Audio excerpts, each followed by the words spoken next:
Hello, and welcome to my retirement roadmap. This video is about spending capacity, and this is the introduction for it. Uh, Perhaps this is, I would say, probably the most important concern for myself and for many people who are thinking about retiring, who already are in retirement. And that big question is, do we have enough? That's the question. Uh, and some of the questions that are follow up to that: will the money last as long as we do? Can we maintain our lifestyles? Are we protected if something goes wrong? Can we do the things we've been dreaming about? So, just to go back in history a little bit, in the year 2021, basically my company that I'd been with for 25 years, or would be 25 years, said, hey, listen, if you don't retire, this is for eligible retirees, if you don't retire by the end of 2021, you will not be eligible for uh, medical benefits in retirement. And I really didn't know what that meant, okay?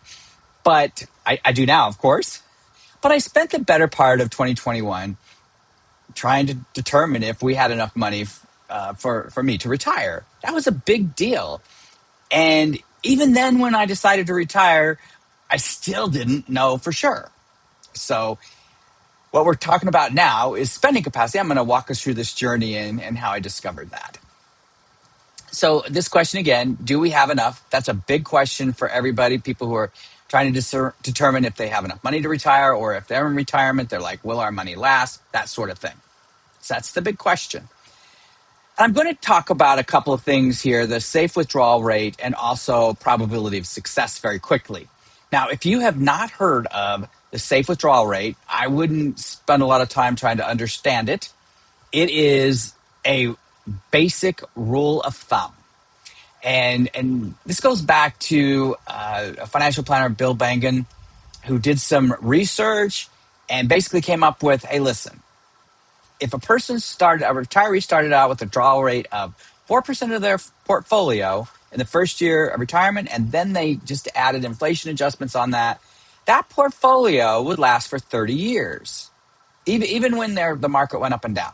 So that was some research that he did, and that became this kind of rule of thumb of 4%. And even, I know Morningstar does an annual review of that to determine, based on the current and forward-looking assessments, what is that number? Is it 4%? Is it less than 4? Maybe more than 4? That sort of thing. But this is really a rule of thumb. That's all I just wanted to say. So if people are like talking about 4%, that's what's happening here. I won't go into too much detail here. I mean, we could go on for 30, 40 minutes talking about the safe withdrawal rate. I personally don't care for it because it's, and again, I want to go into too much detail, but it's like 4% of what? Everybody's portfolio is different, and everybody's approach to retirement is different.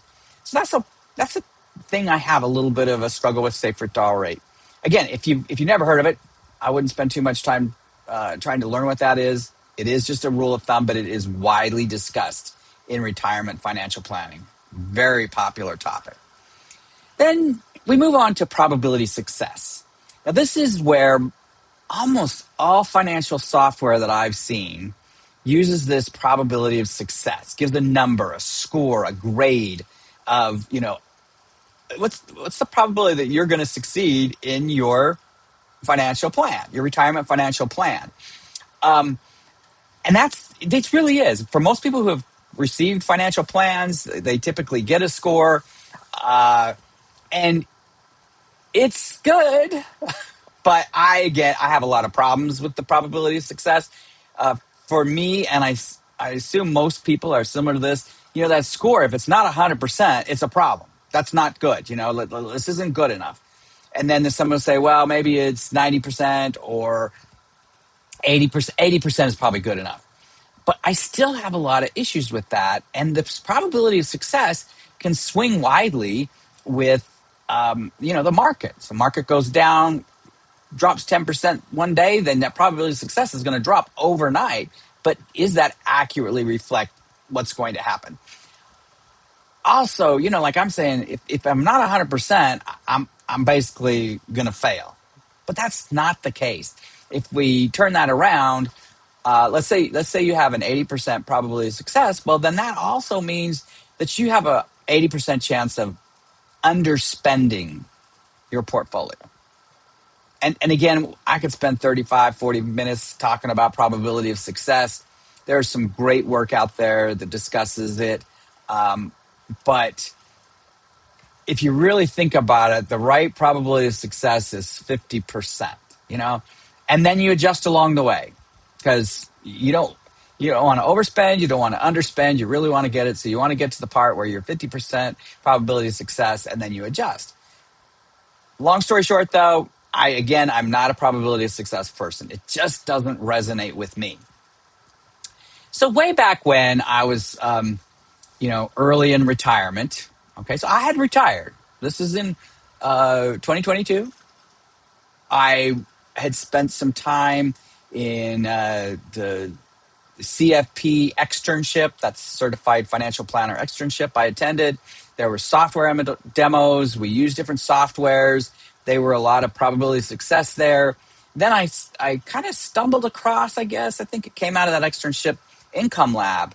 And I was like, oh, okay, this is interesting. So I had a demo. I remember exactly where I was. It was July of 2022. Got the demo, and I just knew right away that this is something that resonates with me and really helps me feel comfortable with my retirement financial planning. And so this spending capacity by Income Lab, and I'll be doing a demo in the next video, but it's really kind of flipping the question about what is your probability of success, and better what's saying, how much can I spend? What is my spending capacity? And I really like that, because a lot of people, and I found this with retirees over and over again, and again with my clients, it's not so much, okay, here are my expenses, and I've kind of projected out as much as I possibly can. What's my probability of success? But it's more like, just tell me what I can spend, and I'll make that happen. And that's what I really like about this approach. What is the spending capacity? And this is done by Income Lab. Now, just another quick detour here. Even before I retired, I was trying to project, forecast what retirement would look like. I had an Excel spreadsheet that I created with lots of formulas and projections, parameters, talking about different things. It was mildly sophisticated, but it just going into retirement, there's so much complexity about different things like Social Security and taxes that the spreadsheet just wasn't working for me. So I knew I needed something better. And again, you gotta have, I think we need software to help us through with this retirement income. And that's why I use Income Lab. I'm not being paid a promotion for this, by the way, but I do use it. I rely upon it, and I use it for my clients and myself. And when you see the demo coming up, I think you'll also see some of the major benefits of that software. Thanks, and we'll see you in the next video.